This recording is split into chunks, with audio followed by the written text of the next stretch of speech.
What's up, fungal associates? Every time. That's one of my favorite bits. Welcome to Completely Arbortrary. It's the podcast about trees and other related topics. It's the nature comedy podcast about trees and other related topics. You guys, we just had a moment of identity. I don't think it's crisis. Resolution? Yes, that's exactly Yeah. it. We're officially a nature comedy podcast. Wow, we did it. Knock, knock, I guess. Enter laugh track here. Well done. I'm one of your hosts. My name is Alex Crowson. And of course, over there on the big green couch, we have a Casey Clapp. Hi, Case. Hey, Alex, how you going, mate? Doing okay. Can I share something? No. Okay. Today's tree. Alex, I'm sorry. That was not a real response. Thank you. You may share something. So, as you know, I've been working I keep talking to everybody about this. I'm like, I think the key to my happy life is going to be mindfulness. Uh-huh. And so I've been doing a lot of mindfulness practices, a lot of meditation, a lot of qigong, a lot of reading about mindfulness. And I heard a great thing today that I would love to share. All right, please do. Jeffrey Chand. Jeffrey Chand. He's he's on YouTube, but he's not a YouTuber. He's a qigong practitioner and teacher.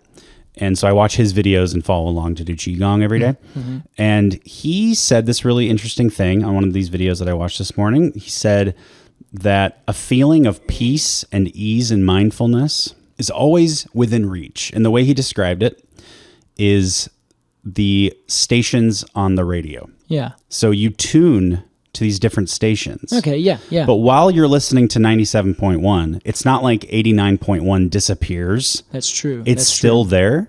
All you have to do is tune to it, and it's there, always. Yeah. So he says any state of mind is always accessible.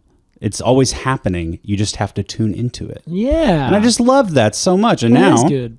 when I'm feeling a little like distracted or whatever, one way or the other, I literally imagine like an old school tuner on a radio, the little dial, you know? You're like, I got to get over here. And I like center it up on into the front of my face. Do you go through all the other stations and every now and then be like, oh, I love that? Yeah, I just want to see what's playing. Yeah, and you're like, not really into that. And let's keep moving on. Yeah. That I think is a very good description of a good kind of mental way to move yourself from one point to another. Totally, yeah. It's always there. You just have to tap into it. You just got to tap into it. Now, don't tap away from this though. If you're listening, don't take that metaphor too seriously. Don't change that dial. Don't change that dial. Because today we're talking about a tree, and that tree is the silk tree. That's right, Alex. I don't think I know this tree. I think I know the silk floss tree. Yes. But this is actually, different. I think it's the floss silk tree. Okay, but this is different. This is Albizia julibrissin. Other people may know it as the mimosa. Oh, no kidding. I know mimosa. You might know mimosa, but this is probably not the mimosa you're thinking of, but it probably is almost indistinguishable from it in terms of like, there's a mimosa, there's a silk tree. You have to look closely to tell the difference. Okay, interesting. We'll talk about that. And not the brunch cocktail. Oh, it's not. Which, if we had like two of those right now, we're just sipping on some OJ. Yeah. That'd be nice. That'd be nice. Well, not today. Yeah, some OJ. The best part of a mimosa. The best part of a mimosa. No mimosas. But we are going to imbibe in some advertisements. But we will be right back with the silk tree here on Completely Arbortrary.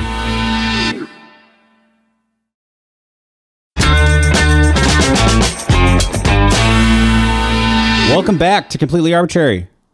Today we're talking silk tree. Say that scientific name again. That was kind of interesting. Albizia julibrissin. Albizia julibrissin. Yeah, isn't that a good one? That is a name from a fantasy novel. Yes. For sure. Yeah, it kind of sounds like it. Yeah. Well, otherwise, it is a Florentine nobleman. Oh. Is that what it's named after? One of the two, I suppose. Is that what it's named after? Yeah, Albizia is named after Filippo degli Albizzi. Wow. Yeah, it's a Italian name. He sounds like a fucking nerd. I think he was, obviously. He's got a plant named after him. Yeah, and then let's see, julibrissin comes from the Persian julibrissin, meaning soft silken threads, soft silken treads. Before I understood how it was spelled, I thought it might have been jubilee, like jubilissin. Oh, yes. But it's not, it's julibrissin. I do like the idea of having jubilee and bliss smashed together. Well, Casey, let's imagine that you and I, you said Italian. It's named after an Italian nobleman. Okay. I would not go any further than that, Alex. Okay. Well, let's imagine that you and I are on the streets of Los Angeles. Oh, okay. And we come across some silk trees. Casey, let's ID this tree. Fabulous, Alex. Okay, so this is a small to medium-sized tree. They have it listed in my favorite resource, Oregon State Landscape Plants, as getting about to 30 feet tall. And honestly, I think that's about right. I think that feels like a reasonable height. But I have seen it in certain circumstances much taller, like if it's in a forested kind of area. Oh. I have more of a straight stem that grows up. Okay. As opposed to a wider spreading lower kind of, broad crown. So Which is what you'll find on streets and things? Yeah, exactly. Okay. Yeah, you'd find that over, up here in Portland and parks. It's all over the place out here. It is planted and has been planted in the United States for like 300 years. It's native, officially speaking, to Asia, essentially from the western side, like Iran, Iraq, all the way over to Japan. So kind of the temperate-ish regions of southern Asia. I do see that another name for it is the Persian silk tree. There you go. I am not surprised to hear that. Yeah. There is so many different trees, though, that look like this tree because it is in the Mimosaceae, which is a subgenus of the pea family. I guess subgenus, more like subfamily, maybe. It's some clade, because that's the third. Fabaceae is the third biggest family. Is it really? Of all trees or all plants. Wow, it's all huge. plants. Yes, like 20,000 or more species. Is rose up there? Rose, I don't think is quite up that high. Okay. No, I think they actually are somewhere down in the Messick area. That's impressive. Middle. Okay. Yeah, it's a huge family. So there's lots of splits between subfamilies and subgenre and things like that. So this is on one side. So you are familiar with the peas in terms of the flowers, right? Like pea flowers? Pea flower. Yeah. Huh. I don't know.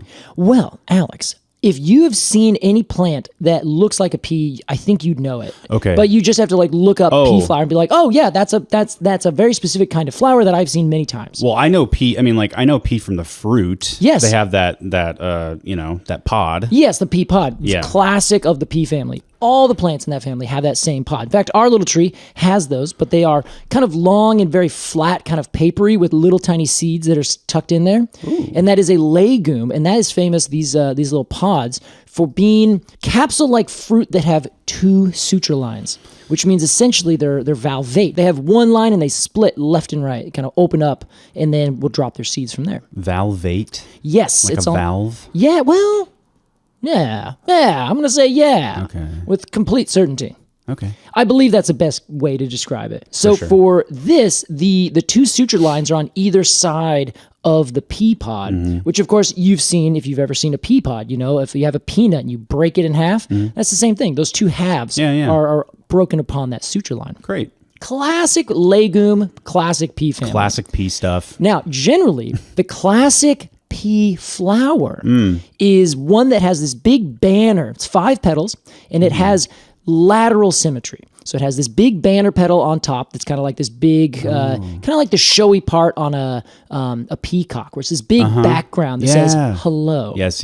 And then there are 2 others that come down on the left and right, and then there are 2 others that are sort of half fused together in the middle that kind of conceal like almost like a canoe or a hammock or something. They kind of conceal the sexual parts, the stamens and the pistils. They're modest. They are very modest. And an insect will have to crawl in and kind of push on the end of those kind of fused together petals, and then those will kind of open it up. Yeah, Alex, you okay over there? Yeah, it's getting steamy. It is getting hot. This insect's got to push on just the right spot. Oh, yeah. Bend it up a little bit, then it opens up, and then it's getting gratuitous. You're covered in pollen. That's right. Casey, I always think of that style of flower with like the backsplash behind it as Alice in Wonderland, the classic Disney animated film. Yeah, sure. When she is in the little garden, they sing that little song, the flowers sing that song. Yeah. The brilliant artists at Disney at the time, that backsplash is like a big high hairdo for one of the flowers. Oh yeah, like a big pompadour kind of hairdo. Totally, I remember the exact thing. So perfect. Yeah. Well, anyway, there you go. It's also apparently a very perfect kind of flower type in the real world. Just like a pomodoro is as a hair type in the real world, to be clear. Yeah. It seems weird though, because you have to get the insect or the pollinator, whether that's a bat or a bird or something. They have to get in to that fancy little kind of concealed chamber to get at the goods. So you think, well, that's got to be difficult. Like, why is that successful? I don't know, but it is wildly successful. 20,000 species in this family, right? Oh my God. But here's the other thing. Our tree, the mimosa, does not have flowers like that. Okay, I was about to be like, I was gonna very gently be like, Casey, are we sure we're talking about the right flowers? Are we? Is this right? Are you confused again? That is very typical, completely arbitrary. Well, we will talk about the thing that's not the thing that we should be talking about. Exactly. But these are flowers are more like Vicelli flowers. Yes. Also in the pea family, Vicellia, the mesquites and the acacias. Yeah, acacia. Yeah, exactly. Yeah. So those also are in this subgroup, which is called the Mimosidae. And they're named after the mimosa, but there's also other plants their genus is Mimosa. So those are like the proper kind of true mimosas, so to speak. Yeah. So this kind of subgroup has different kind of flowers. They are radially symmetrical. Their petals are split in half. So instead of having 5, they have 10.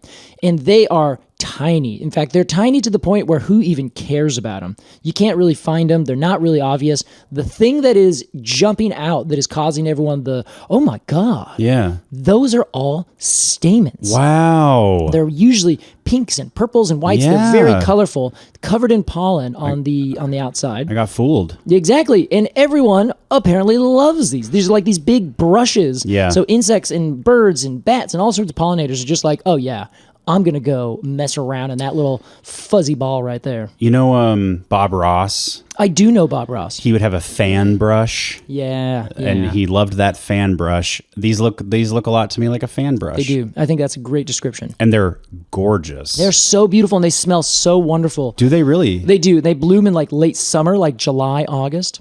So we'll see them here in Portland?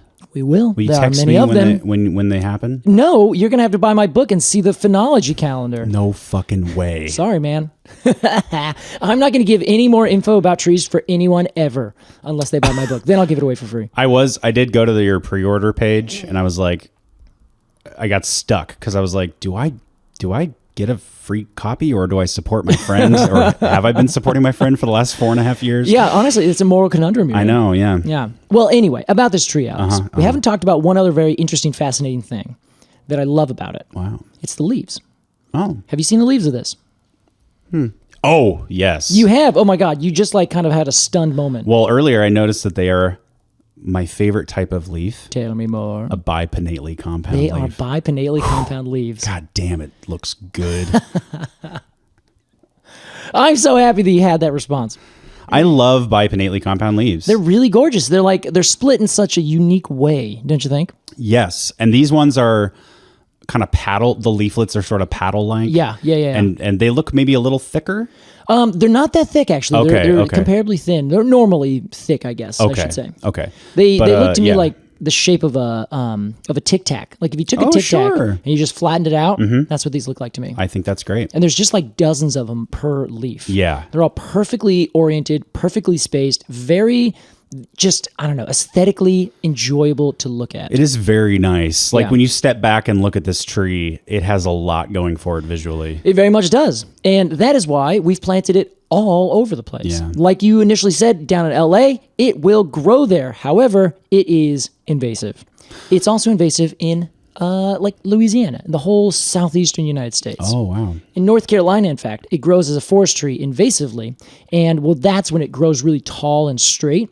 So a lot of people are like, that tree sucks, get it out. And sometimes if you can find a really tall, beautiful one, they're very good for like carving and things like this. Their wood is very workable. Okay. So often, if you find a big one, they'll just cut it down and ship it straight over to a lot of Asian markets where they're like, great, we want really good carvable wood, and this is one of our favorite species. Interesting. Okay. Yes, and it's not, I heard you lament a little bit. They're invasive, so there's plenty more to deal with. Okay. So don't worry. Siri, stop talking to us in the middle of recording. Okay, that is so rude, Siri. So here's the thing, though, Alex. these beautiful flowers are essentially, they bloom the entire summertime. Once they start, they just keep going until the end of the season. Wow. And they also produce the fruit at the same exact time.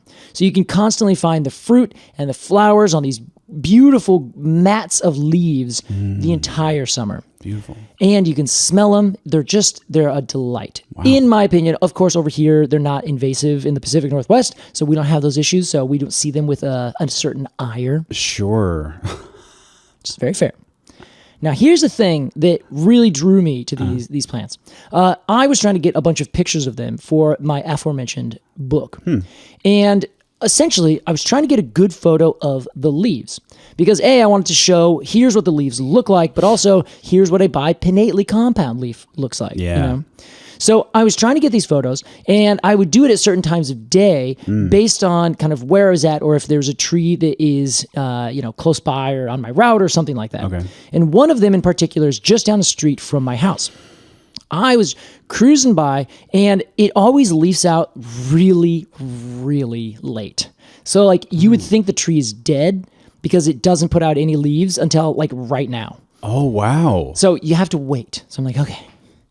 I'm waiting, and I'm waiting. I'm like, okay, it's a perfect day. I'm going to go visit that tree. I'm going to look at it. But I got there either late in the day or early in the morning. I can't remember which. And the leaves, instead of being out flat, really nice, just perfectly ready to be photographed, they were bent down.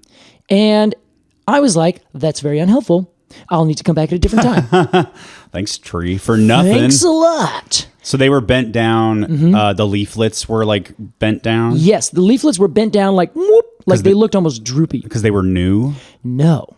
Because that's what this tree does. Oh. Not only does this tree do it, but many, many other plants, trees, herbs, full-on shrubs, everything. The whole gamut. In the Fabaceae family specifically, but also across many other genera, many other families, some trees will close their leaves, or maybe, I shouldn't say close, because they're not really like open per se, but they essentially bend them vertically. And it's a very interesting, curious thing that is called nyctinasty. Nyctinasty. Yeah, or nyctinasty if you... damn it. I don't got a good joke for it. I was trying, man. You gave me this idea yesterday, and I couldn't land it. I couldn't stick it. Nicta if you're nasty? Yeah, there you go. Nicta if you're nasty. Yeah. Episode title. Yeah, well done. It's called nyctinasty. Okay. And this is the movement of plant leaves that is independent from sunlight.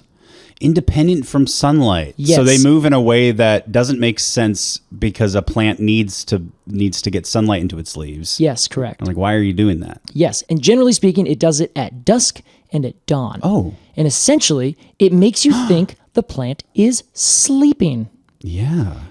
For no good reason. To be very clear, this is not the case. They are not sleeping. We'll talk about that in just a second. I got a really funny quote. Okay. But the idea felt to people like they would be walking around, they'd see this mimosa tree, and they'd be like, oh, look at that mimosa tree. It's dusk. Oh, it's going to sleep. When it's like, puts its leaves down and just like holds them vertically, almost like they're resting. And then the next day, they're like, whoop, well, back up sunshine. That's incredible. Yeah. Can I just say, like, animism, like that, what a find. What a find. Like, yeah, totally. That God is sleeping right now. God's taking it easy. It's nighttime. Chill. Don't worry about it. That's really cool. Do they do that because the sun is setting on the other side of the sky? So they like point toward it, so they can point down. That's a good idea. Maybe they're facing the horizon. Not this case. Okay. At least so far, nobody has said yes, that is what's happening. Okay. And often they're growing in a forest condition, so that they're not actually following the sunlight. They're just like at dusk, their leaves fall vertically, or sometimes other species will fold them upwards, so they'll actually be vertically up rather than folding vertically down. Interesting. Some species, in fact, will twist. So you have your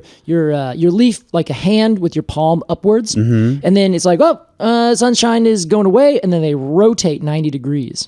Weird. Isn't that wild? Yeah. So this is a really interesting idea that people noticed, obviously, hundreds, probably thousands of years ago. And it is in, like I said, the Fabaceae, the pea family, to a degree that's like kind of obscene, where you're like, why? That one family has more plants that do this than almost any other. Okay. So people were wondering, like, okay, what exactly is going on here? And they were very curious. And one thing, of course, they're like, well, the plant is sleeping. That was like the first idea, where the conception was that plants are somehow like conscious, so that then they would basically go unconscious for a little bit, take a nap, and then wake back up the next night, the next day. Linnaeus actually, would use, he used specifically the term sleeping. Wow. And so another researcher, Jay Hill, in discussing this, and this is movement specifically in the sensitive plant, which is Mimosa pudica. Okay. That's a little plant you can get. It's like you can get it as a houseplant. Oh, that's the name of it. It's the name sensitive of it. It's plant. called the sensitive plant. Okay. Because if you touch it, its leaves go and close up. In real time? In real time. Weird. Yeah. Guess what it is? Pea family. Of course. Obviously. What a wild bunch. So here's what he said. Okay. The word sleep used on this occasion will, I am afraid, appear to the judicious British eye unaffected as well as an improper term. And it was very much like Linnaeus is Swedish, so this British guy was to us British, how nonsensical is that? Maybe those Norman believe that. It was such a funny little thing. In fact, this whole paper, which you guys got to go read, it's called The Functions of Foliar Nyctinasty. Wow. A Review and Hypotheses. Okay. Wonderful. So that was Linnaeus really who said that, or that was somebody else who said that. Someone else who said that in response to Linnaeus. Okay, gotcha. So Linnaeus chimed in on this. And remember when we talked about, it must have been a long time ago, but phototropism? Yes, of The course. idea that this little plant tip can kind of find the light. Mm-hmm. That is the movement of plants related to the sun. So it's like more of the, what did they call it? They called it, I guess, photonyctisty. Yeah, let's smash those words together. Okay.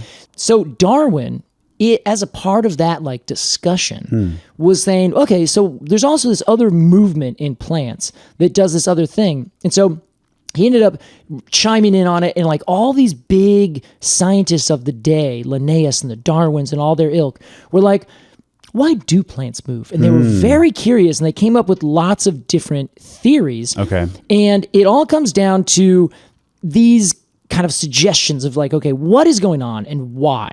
So let's talk about the what real fast. Okay. So the leaves are bending, and it actually has to do with this thing called the pulvini or pulvini. Pulvini. Okay. They're these little cells at the base of the stem of a leaflet or of a leaf itself.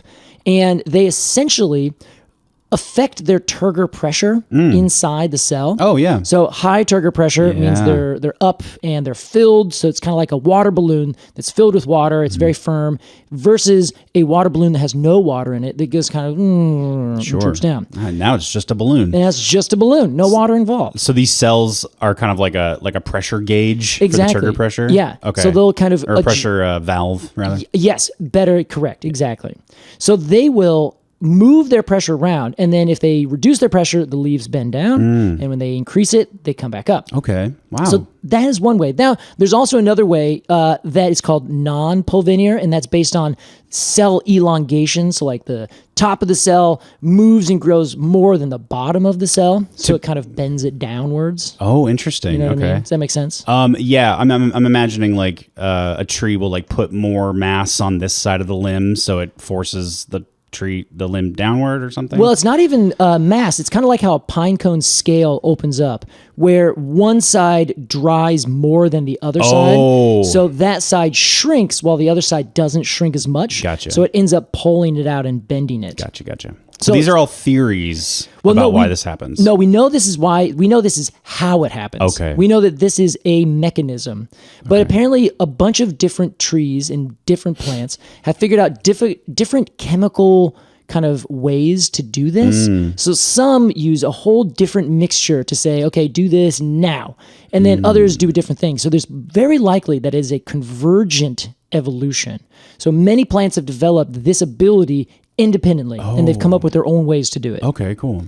They also have done it across every different conceivable ecosystem type, from very dry places to very wet places, temperate zones to tropical zones. Okay. You name it. It doesn't appear that there's any real reason as to why these plants would be doing this. Interesting. Which brings us to our question, of course, why? Yeah.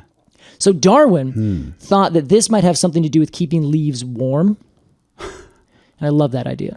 It's like snuggling up for heat. Yes, exactly. Okay. So the idea is that they curve into each other to create like a little warm zone. Exactly, a tiny little warm zone. Okay. So this was initial theory, and some people are like, I don't really know about that. Yeah. It doesn't change the temperature enough to significantly really have an effect on like frost versus not frost. Totally, Or yeah. chill versus not chill. Kind of Yeah, thing. leaves are not going to die because it's like leaves are not going to survive versus die because they are like 1 degree warmer Exactly. And in usually the 50s or 60s, you know. Exactly. Yeah. It's like if freezing at 32 degrees Fahrenheit is the thing, then they got to keep themselves pretty like a little bit higher than that. Yeah. So they found like a less than 1 degree Celsius difference. Oh, yeah. And there's also questions about, well, what about the tactics, like the explicit kind of experimental methods where they're like, you pinned that to cork, maybe that affected the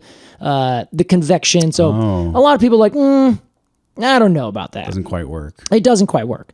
So this other guy said, okay, well, what if we adjust that idea and we say that they're not trying to keep themselves warm to get rid of freezing, because generally plants that grow in a certain place, they're adapted to those conditions. Sure. So they don't really need to like fold themselves down. Good point, yeah. Not to mention, this isn't universal, so it's not necessary that every plant in a cold area uses this technique. Totally, yeah. So they're like, okay, there's too many holes in that idea. Agreed. So this other guy said, well, what about if we thought about it as like a growth mechanism where the mimosa would say, okay, I want to grow just a little bit faster. So what I'm going to do is I'm going to hold my leaves down at night, and that will keep me ever so slightly warmer.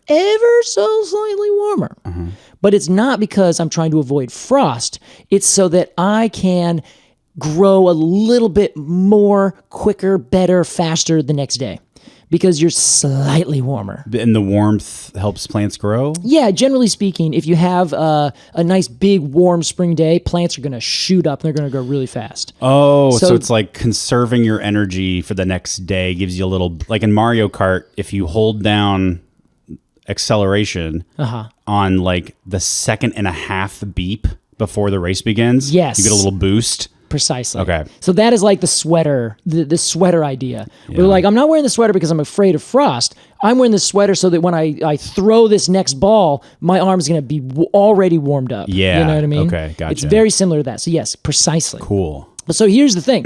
That guy found that if you held these plants, and I don't know what species he did. I can't remember which one it was, but he essentially bonded them. This is the term they use. Bonded or bound the leaves in a horizontal position versus leaves in a vertical position of the same plant. And he said, okay, which ones grow faster? Maybe a couple different plants of the same species. Like sandwich them with 2 plates so they can't move or something? Conceivably, but Okay. I don't know. But it said specifically bound them. Okay. Which is going to be funny for the next quote that I have. Okay. So the guy, I don't think it was like squished between plates because he wanted like photosynthesis and all the normal plant things to happen. Okay. So somehow bound them to being horizontal when they wanted to go vertical. So they found that if you held these leaves, you bound them to stay horizontal, then they actually grew 3/4 less than the ones that were allowed to stay vertical. Incredible. So basically, they're like, well, this kind of proves it. This must show that now if you hold your leaves at a certain angle rather than letting them do the thing they want to do, then you'll grow less. Okay. So then the author of this big thing, his name is Minorsky, he said, well, plants are extremely sensitive to touch, which is the idea of thigmomorphogenesis, where he noted even if you measure, like you take a measuring stick and you measure the length of a leaf, that touch could affect the length, the elongation of the leaf. Interesting. So that's thigmomorphogenesis classically, where mechanical stimuli or any kind of stress the plant responds to by growing in a certain way or putting more effort into certain places, right? I think the last context we talked about thigmomorphogenesis was wind. Yes, Like exactly. if a tree grows in a place that is extremely windy, it will end up kind of like the main stem will end up kind of like curved in a way because the tree is constantly sort of bending back and forth. Yes, that is absolutely a part of it. Okay. But it's also, if a tree just gets that mechanical stimuli, even if you just take a finger and you rub it on the side of a stem, that plant will respond by putting on probably more tissue over on that side because it's kind of just getting stressed. It's getting bumped. It's getting pushed. So it's like, okay, put on more wood over there. So whatever's happening over there, I'm kind of protected from. Okay. So in this case, the author noted, although no plant biologist has apparently pondered the physiology of, quote, bean leaves in bondage, it is reasonable to speculate that the straining of plants in such circumstances might elicit an iterative train of mechanical responses throughout the period of bondage. Say that one more time. I got a little distracted by the bean leaves in bondage. Oh, I'm sorry, Alex. Excuse me. Although no plant biologist has apparently pondered the physiology of, quote, bean leaves in bondage, it is reasonable to speculate that the straining of plants in such circumstances might elicit an iterative train of mechanical responses throughout the period of bondage. Okay, so it's saying if you fuck with the leaves to try to experiment with them, that's gonna mess up the outcome because the plant is so reactive. Exactly. It's going to have a larger effect on this plant. Okay. So this idea would be the tree or the plant or whatever it is really, really, really trying to make its leaves go down. Not just like passively being like, whatever. Like it's working at it and nothing's happening. So it is using now different amounts of its metabolism to work on this thing instead of growing up. Oh, okay. So yes, exactly. Just some amount of things could be affected. Okay. So I just love the idea that, first off, there's a hole in the science. There's nobody looking at plants in bondage. So let's get on that. I think the grant money alone would be beyond our wildest dreams. It would be totally worth it. And that's the episode title. Plants in bondage. Bean leaves in bondage. Yes. So there's one other probably most likely answer. Okay. Which I love. It's called the tritrophic hypothesis. Tritrophic. Yes. Okay. So here is the thing that I never quite conceived of, but it's totally makes sense. But I read tritrophic and I'm like, what does that mean? 3 something. I was thinking tropic. Okay, but it's not tropic. Well, I suppose it could be either one. They mean the same thing, kind of? Yeah, well, yes. So a trophic level is a level of like kind of the food chain, so to speak, where you have grass that then gets eaten by an herbivore, and then there are predators that eat the herbivores, so on and so forth. Because trophic is like food. Exactly, trophic levels, precisely. Yeah. So the idea with an herbivore is that you have a plant and a thing that eats the plant. So that's 2 trophic levels. The plant that makes its own food, autotrophic, and then the autotropic. Yeah, now I'm like thinking, have I been saying this wrong this whole time? I believe it's tropic or trophic.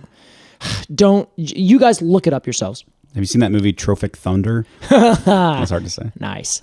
So the idea is that you have an herbivore and an herb, something that is a plant that is getting eaten potentially by another thing. Okay. So the idea is that, the plant doesn't want to get eaten. Now, remember how I said earlier that there's all these different ecological kind of situations that plants with this ability to move their leaves are. So it's not necessarily correlated with deserts or tropic areas or anything like that. It's consistent across all different types of places. Yeah, precisely. There's no pattern. But there is a pattern with herbivory.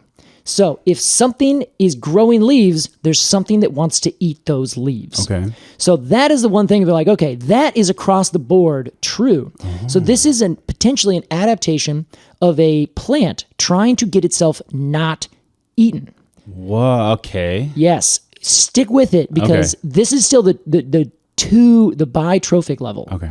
So one, with the leaves, they just push themselves down and they're just harder to see. So it's as simple as that. Mm-hmm. That is one theory. Oh, that's harder to see? Yeah. So like imagine you're a small little animal. Mm-hmm. Like you're now thinking on like the a mouse level. I look up at a tree. Small. Yeah, and usually you see these big leaves. Yep. And then you look up at another time and there's like no leaves there. They're gone. Because they're flattened against my perspective. Exactly. Okay. So you're just looking at the edge of a piece of paper rather than the side or the top of the piece of paper. It's like how I'm so skinny that when I turn to my side, you can't see me. Exactly. That's precisely it, Alex. So that's one theory. Okay. So that they're very much just not able to be seen. Okay. Now, a side of that theory is that, or another side of that theory, I should say, is that if you're a little mouse or something, you're running around, if you're eating the leaves that are also providing you cover, that's great. You basically stay under an umbrella, reach up and grab another umbrella, and you eat that umbrella. Okay. Great. Yummy. So you're hidden away from all the birds and things that are going to try and get you. If those things are folded down, you can now go out and eat those, sure, but you also are more likely to get eaten by something else. The tree is like, I don't want mice to eat my leaves. But I'm going to go a step further. I want hawks. The enemy of my enemy is my friend. I want the hawks to eat the mice that threaten me. Yes. That is the third trophic level. That's incredible. So the idea is that what they do is they facilitate the killing of the herbivores by nocturnal predators. They also hinder the foraging behavior of the predators because now they have way less cover. And the additional consequence of that second point is that these herbivores are spending less time foraging amongst these nyctinestic species.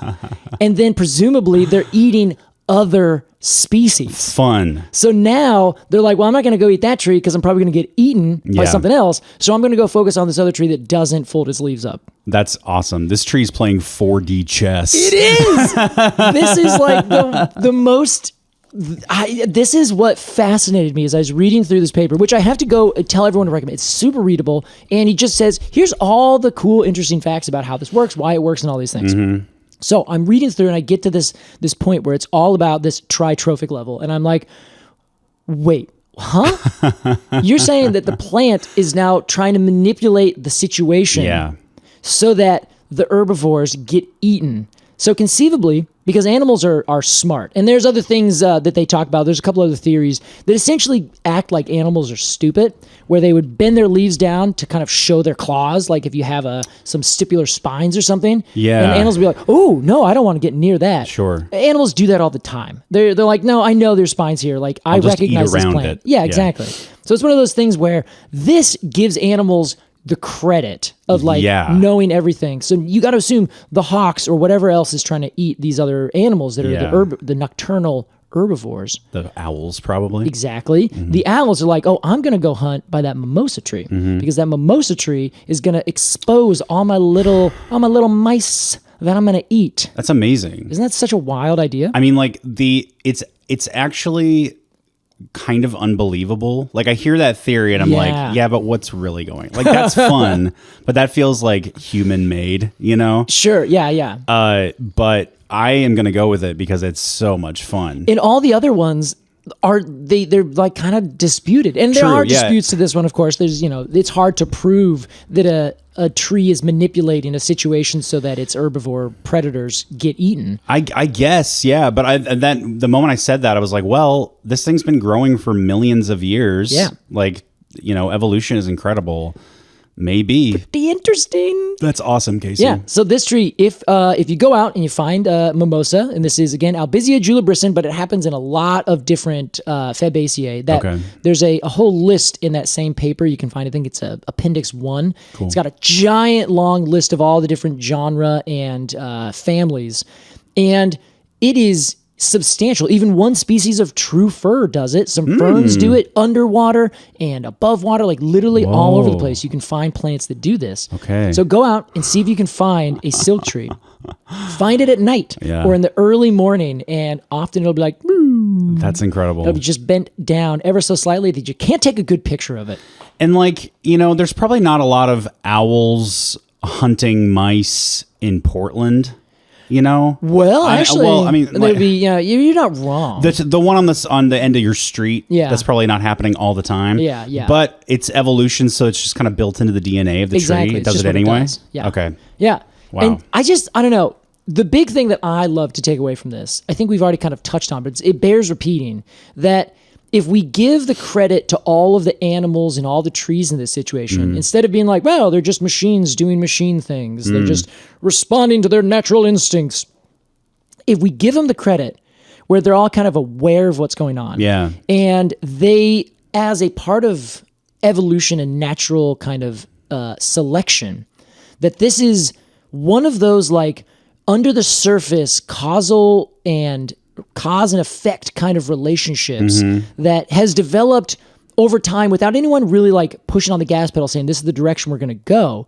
If you put all these things together, this plant's like, okay, I got this super cool thing. I have to kind of learn how to defend things that want to steal that. Yeah. And then the birds are like, oh, I see what you're doing. Yeah, I'll help you out. And then the birds are paying attention, or the predators, I should say. We're kind of defaulting to owls here just because that's a good example. Yeah. But they are an active member of forcing this selection process, right? Yeah. Because they are actively attacking the rodents, whatever's underneath. So the tree that does this nick to nasty is getting rewarded. It is surviving more with more leaves over time because there's less rodents or whatever eating its little leaves. Right. And so then that affects the next trees over, and now you have this whole forest dynamic where now these little mice or whatever herbivores are like, I'm actually just going to go over here and do this other thing. Yeah, and the owls don't attack me when I eat this tree. Yeah, and now you have this this ramification again throughout the entire forest. Totally. And it's all like, what other like weird little things have we just not noticed? Totally. That's what I was thinking. Like, that is one drop in an ocean of these ramifications, of these little interactions that we probably, I always like to think that scientists know about like 10% of what there is to know about nature. I mean, that's given a lot of credit too. Oh, okay, yeah. So there's like so much unknown, which is really exciting. And then like all these little, all the stuff we do know about, and then the 99% of stuff we don't know about, all these little things that are sending out ripples and ripples upon ripples upon ripples. Yes, that's that's exactly the way to describe it. Ripples upon ripples upon ripples. Yeah. And then by the time we see it, you have like a lake, perfectly placid. Yeah. And then you see one raindrop and you're like, okay, I can follow that out. And there it is. Okay, cool. Yep. Then you see 10,000 raindrops. Right. The same raindrops doing the same thing, but then as they hit and affect each other, now it's just complete chaos. Yeah. And that is the thing that I think you're exactly saying. Like, we're looking at this chaos, but if you trace one of those drops, you can like, oh yeah, I see all the relationships. It can drive you mad. It can drive you mad. It's the idea of like determinism. Have you ever heard about this? I don't think so. It's the idea that there is a predetermined way that everything is going to go, philosophically speaking. Fate. Exactly. Kind of like fate, but more like just cause and effect. Sure. Like scientific fate. Yes, I think that's the right idea. Okay. And it would be like, well, okay, we can figure out the interaction of two different things. And if we can figure out the interaction of all these kind of base, let's say all the elements, then we can say, great, we figured out how all those interact. But then because they've been interacting in all these different ways, all these different ramifications, all these different ripples have happened. But if you trace them all back, bloop, you can say, oh yeah, well, A plus B equals C. Yeah. And then you have A plus C equals D. And then all these other things that you can mathematically almost explain everything. But it's so complicated at this point where it's just so... We couldn't even conceive. Yeah. A bird ate that blackberry 3 million years ago. Yeah. And now we have this national park. And now, yeah, that's exactly it. Cool. Yeah, we talked for a second about what Everything Everywhere All at Once. Yeah. That movie. It's kind of like that. Yeah, sure. Where like one decision, bloop, starts becomes a pair, and now you have two different universes. Yeah. Every decision does that for Multiplying everything, each other. Including the trees and the plants and the birds. Very cool, Casey. Oh. Nice job, Silk Tree. Nice job indeed. Well, we got to give a rating to this tree, Casey, and I'm very excited to do so. Okay. It's looking good, my friend. Oh. But we have to do that after a quick break, so we will be right back after these ads here on Completely Arbortrary.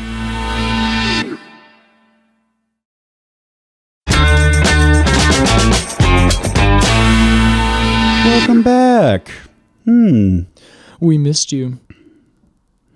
When the ads play, Casey and I kind of just shut off. Yeah, we kind of cry a little bit sometimes. Have you seen The Substance?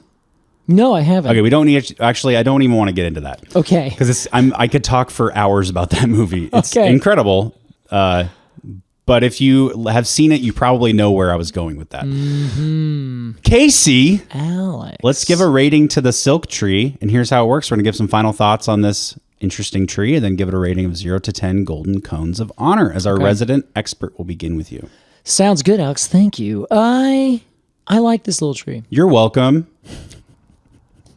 So I do really enjoy this tree. And I know there's a lot of people, especially in the South, who would be like, what? How? Yeah. But it's kind of a unique tree in the Pacific Northwest because it has the like tropical savanna look to it. Yeah, totally. It has that kind of layered appearance that a lot of the pea family plants have, like robinia, pseudoacacia, which also has a little bit about this, but curiously, it moves a different part of its leaves. Anyway, we could talk too much about that. Moving on. So it is a tree that I think is beautiful. I love the flowers in late summer. In fact, I've loved them for so long that I have been like, if I can ever plant a garden that is, well, it'd be kind of like a tree garden, and I want a plant that is blooming at every time of the year. On the left side, starting at 7 o'clock, as you sit on my back porch, that is spring. And then as you go around the outside of the yard, it just slowly passes the flowering plants across. Yeah, good. So by the time you get to 5 o'clock, that is like late fall or late early winter, that kind of thing. And then, of course, you go to the front yard, and it's a whole different experience. So this is one of the trees that would be in mid to late summer because it has these beautiful, like pink, just lovely smelling flowers that make my day every time. Awesome. But the tree also is very short-lived, and it is comparably brittle. Really? I have seen this like just completely split itself apart. Is that why it's so workable? Times. I suppose it would be. Yeah, the wood is not necessarily super tough, but also the robinia, really hard decay-resistant wood, the black locust, but it also will just randomly kind of split itself apart. Interesting. So I don't know 100% about the wood in terms of that property, but nonetheless, it's a tree that I see and I'm like, oh, it's a really beautiful tree. I really like it.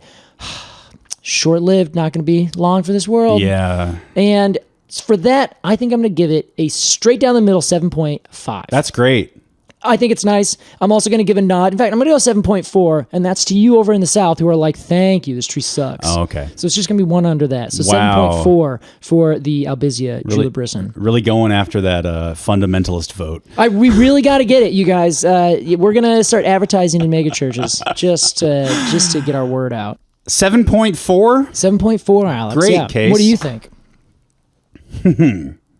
I really like this tree. Yeah, I didn't even tell you it has utility bark. That's fine. Okay. It has amazing flowers and leaves. Yeah, it can have utility bark. Bipennate compound, nonetheless. Yeah, I mean, come on. Yeah. So the bipennate compound thing's big for me because it's my favorite kind of leaf. Right next to, why is this leaf so big? Like a catalpa, like where you can make like a cloak out of the leaves, for like a little ferret. Yeah. Like a ferret cloak. Yeah. You didn't have to add that last descriptor, but now that you did, it makes it way more clear. What would you call a cloak on a ferret? I think it would just be a cloak. A ferret cloak. Yeah. They don't want to be pigeonholed. It's just a cloak. Yeah. And I also love the flowers. I love this kind of, like you said, tropical savanna tree. Totally. Anytime I see one in Portland, I'm like, ooh, a little taste, what's that word?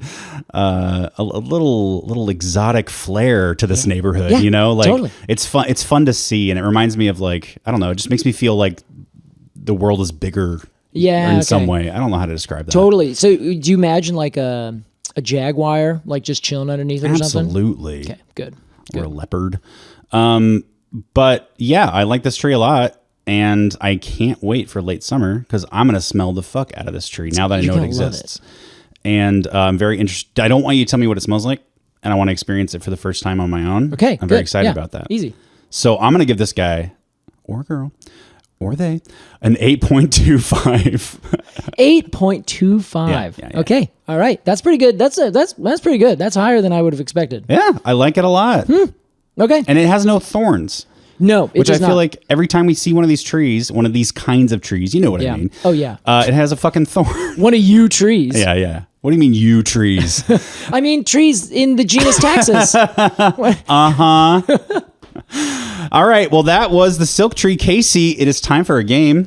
We got a game today. This is the final round of Fight Shrub. Oh, that's right. It's the game that never ends. Although today it is ending. So let me recap the brackets so far, Casey. All right. In the first round, Camellia went against Lilac. Lilac took it. Yeah. And it continued that streak against the Hydrangea, which beat Rosemary in the first round. So we have Lilac in the finals. And on the other side, Butterfly Bush beat out Boxwood. And Rhododendron beat out Forsythia. But in the matchup between the Butterfly Bush and the Rhododendron, Rhododendron took it. So in the final here, we have Lilac versus Rhododendron. And I have no idea which way I'm voting. I don't either. And honestly, this is like, I have to do some research here. Okay. So first off, rhododendron Yeah. comes from, it means rose tree. That is so cool. Yeah, just in case you're interested. I just wanted Roses to tell don't grow on trees. Oh, yeah. That's really cool. I didn't know that. The rose tree. Yeah, there you go. I've always thought like all these trees in the rose family. Yeah. None of them grows a rose. Like, why don't we have a tree it's that true, grows yeah. a rose? Hey, we got one. It's called the rhododendron. It's called the rhododendron, okay? And also, don't look any further into that. I love it. I don't know. With lilacs, I don't know. I'm just kind of like, I like them. Okay. I think they're great. But when I see a rhododendron, it puts me in a whole different place. I completely understand what you mean, Casey. I don't know. I love the smell, I mean though. mentally, like you're like, Yes. oh, look at that rhododendron. You have to stop I do. and you have to look at it and be like, God damn, that looks good. It's just so beautiful. Yeah. It's just one of my top favorites. Versus a lilac where I'm like, oh, that smells really great. But if I see a lilac growing, I'm kind of like, expendable. I Sure. can cut that down, and I'm not going to worry about it. There is a rhododendron on, I think it's like 14th and Burnside. Okay. Right by the Columbia Art Supply. Yeah. And it kind of grows over the sidewalk in sort of an arcing manner. Yeah. And there's a couple other trees there. And if you walk down that sidewalk at golden hour, I mean, life is good. Life and is good. there's no way around it. Yeah.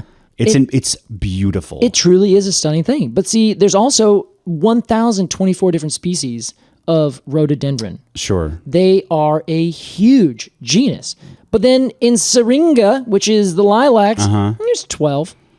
Does that make lilac lesser or like more unique? That's a very good question. It could be either way. Okay. It could go either way.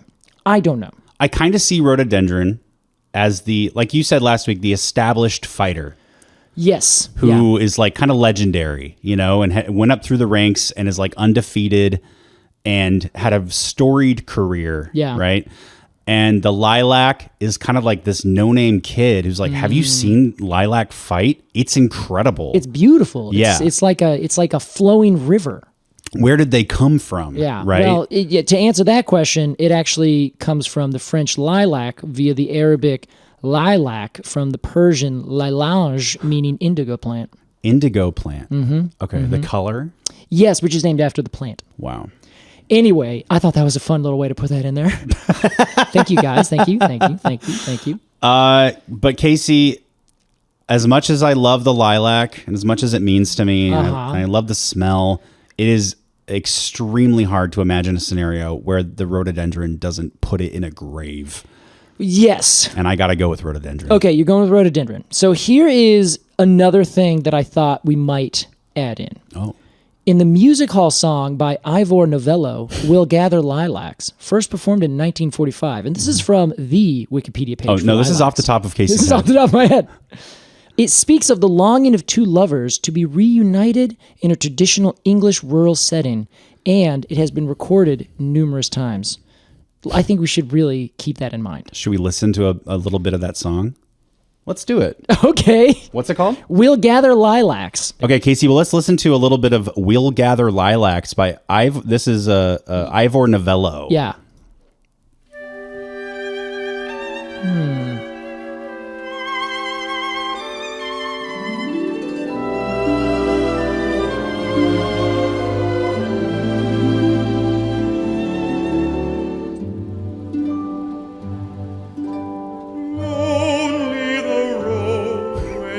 That's enough. All right, let's go. It's rhododendron. Yeah, I'm sticking rhododendron with this one too. Yeah, congratulations, rhododendron. Well done, Lilac. You're just a bit of a dandy for us. Yeah. we need a tougher tree. A bit of a tree thing. Listen, rhododendron versus lilac. Kind of the metaphor is like the duality inside us all of the sort of softer side and the more aggressive side. And I think in a Fight Shrub scenario, let's not forget, this is all about beating the shit out of the other guy. Yeah. Rhododendron has to take it. It's true. And at the end of the day, Lilac's just going to grow right back. So true. I'm not worried. Yeah. They're gonna be fine. And the rhododendron wins because it won. It wins. We will pay its hospital bill to fix up all of its ailments. Yeah, and then we'll sit behind him and say, yeah, it fell down the stairs. So don't worry about it. Congratulations, rhododendron. And to you, we say you're simply the best. You're simply the best, shrub. Better than all the rest, shrubs. Better than any shrub. Any shrub I've ever met. I'm stuck on your leaves. I love every flower you grow. Tear us apart. Shrub, I would rather be dead. Congratulations, rhododendron. Oh man, I am taken right now. I am taken. Casey, that was Fight Shrub. And it's time for our completely arbitrary AMA. If you want to ask a question on the podcast, become a Treemium member at arbitrarypod.supercast.com. You get access to the AMA plus just many other things, including the Cone Club, where we send you monthly cone stickers illustrated by independent artists. We have an extremely exciting sticker this month that you, my friend, do not know about. I don't know about it. So, as you know, we've branched out, so to speak, to a couple flowers and acorns and leaves. And this month's sticker is the flower of the Bradford pear. Oh, you're kidding me. Let me tell you. Oh. It's by Lauren Mitchell. All right, Lauren. And it's incredible. Okay. And I do think we should do it like a scratch and sniff. Oh, that would be so good. Okay, let's definitely do scratch and sniff. He's on board. Yeah, I'm on board with that. That's what sells me. This week, we have a question from Nathan. Hi, Nathan.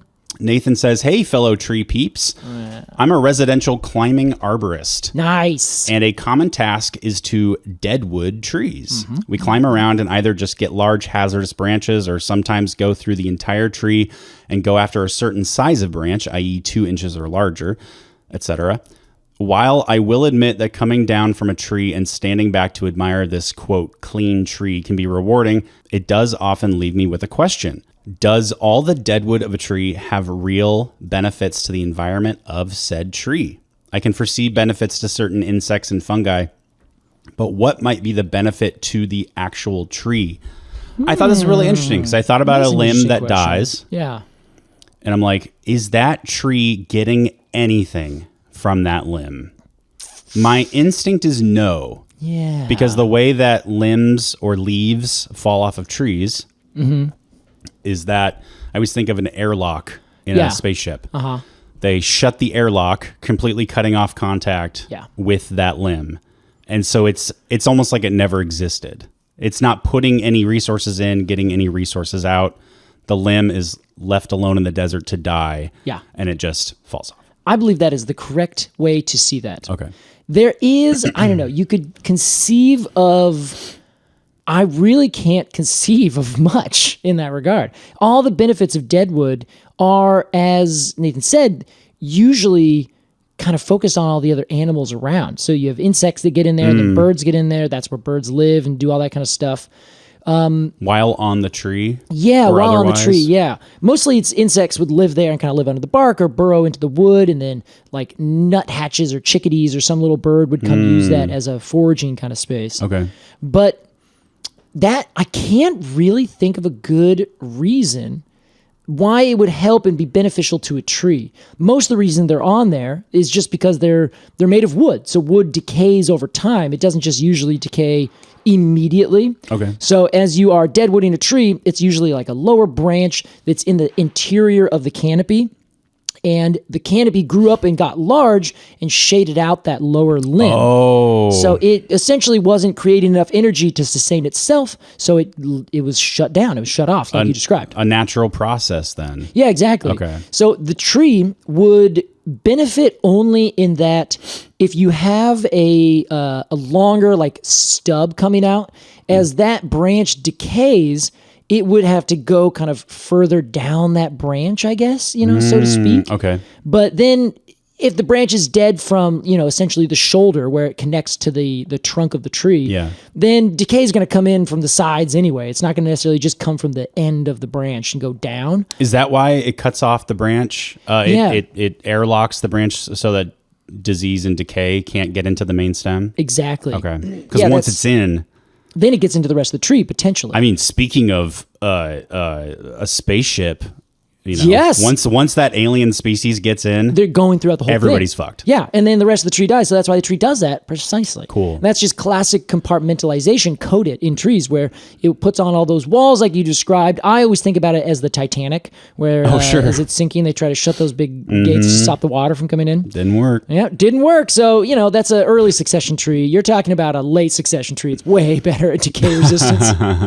So, yeah, that's more or less the branch itself is actually not attached physiologically to the rest of the tree. So like there's a pith, the very center of a tree stem. There's a pith of a branch. Those actually don't connect. Oh. So a tree branch kind of starts and then is cone-shaped as it comes out because each year it puts on a new layer of growth. So every year it gets one ring wider.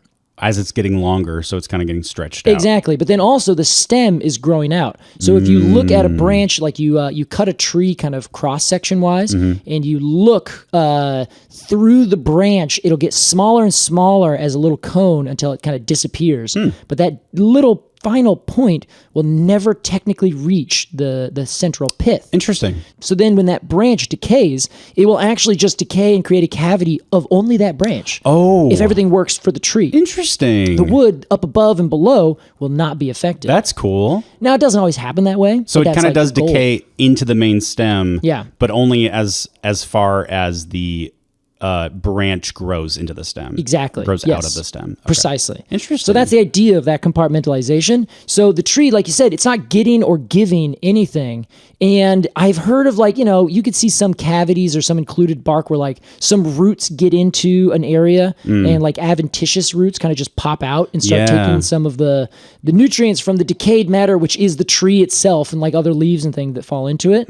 But that just, I don't think that happens very much with branches like this.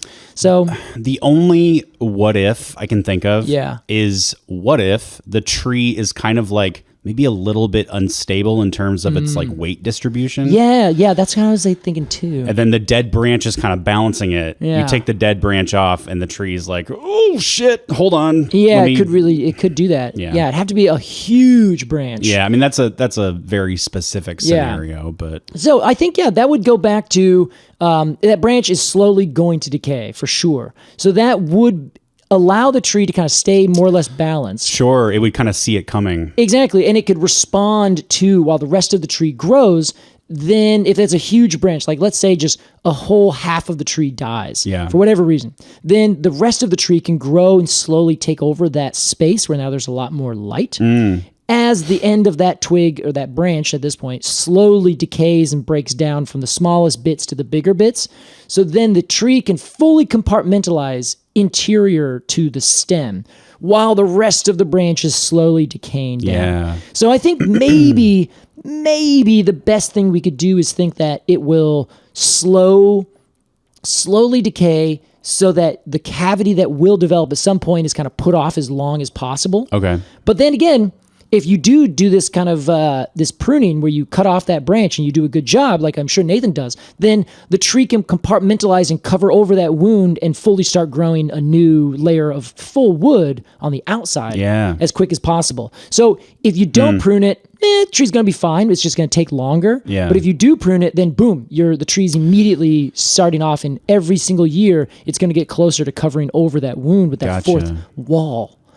Huh. Yeah, that's a really good question. That is a good question. I like this. Nice job, Yeah, Nathan. so I don't know. Either way, not half the time, all pruning is for people. Trees will take care of themselves. Totally. So if we are up there doing it, mostly, you're doing a good job for the people underneath and making sure that nothing smashes into them while they're enjoying the beauty and the loveliness of their tree. Which is great. Yeah. I love that. Wow, good question. Thanks for doing your work, Nathan. Yeah, thank you, Nathan. Appreciate it.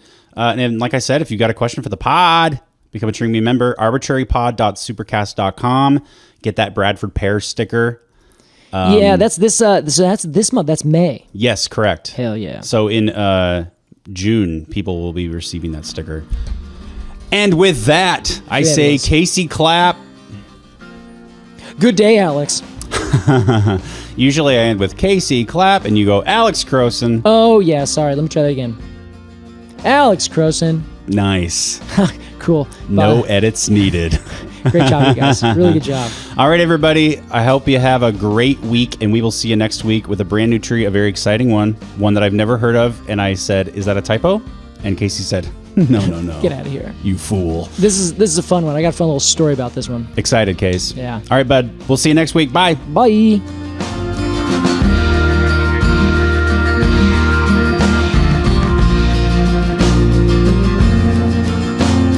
Completely Arbortrary is hosted by Casey Clapp and Alex Crowson. Our music is by Aves and the Mini Vandals, and our artwork is by Jillian Barthold. To support the podcast and get rewards in return, become a Treemium member at arbitrarypod.supercast.com. Thanks for listening.